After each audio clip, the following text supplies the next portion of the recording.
Robyn Benson, you have now decided, you've come out in terms of how you feel about Tom Mulcair's leadership. Explain it to us.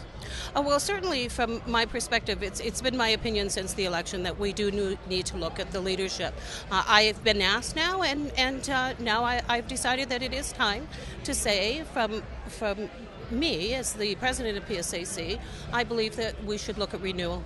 Okay, so you're saying it simply because nobody had asked you? Nobody put the question to you bluntly and asked you, how do you, Robyn Benson, feel about Tom Mulcair's leadership? Exactly. I think that there was, the Globe and Mail had sent an email a week or so ago. At that point in time, I had still to talk to folks, and so now here we are, and it's time to say. Now, there was a letter of 5 major unions, affiliates who signed a letter, a collective letter, including QP and the steelworkers. You didn't sign that letter because that was in support of Tom Mulcair. You're saying you're calling for a leadership review. Do you speak on behalf of your union or just individually? I speak individually, but of course our members have always been able to vote as their conscience tells them to vote. So we did have a caucus meeting. I expressed my opinion, and now it's entirely up to the PSAC delegates to vote how they wish to. Okay, a lot of the other affiliates are saying that they're voting en bloc. Those who are supporting Mr. Mulcair, for example, many of them are saying we're voting en bloc. All of our members will vote likewise. You're not believing that? Myself, as a leader, I don't believe that I can 100% guarantee that all of my delegates would vote that way.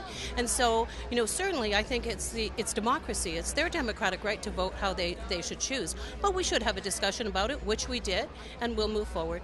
How much or what percentage of your union or your union executive at least do you think supports your decision and would like to see a leadership review?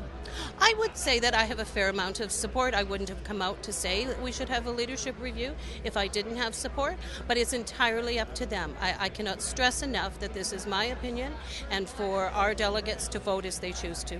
Why should there be a leadership review? I mean, go into what's wrong then. If you're saying this is obviously got to be something wrong with the leadership. I think that we need to look at our way forward now. We've come through an election where we should have formed government, and we didn't. So now we need to reflect on what went wrong and what to do right. And I believe what to do right is to have a leadership renewal. Do you think, I don't know, what's your sense? Do you think that this convention is going to call for a leadership review?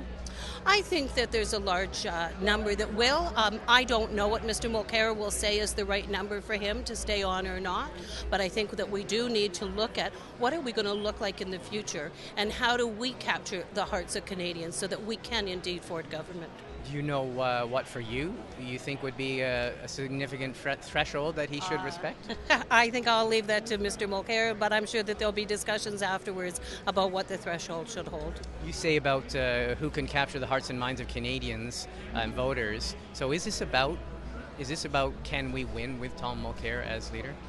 I don't believe that we can win with Mr. Mulcair as the leader. He's a great parliamentarian. I will never take that away from him.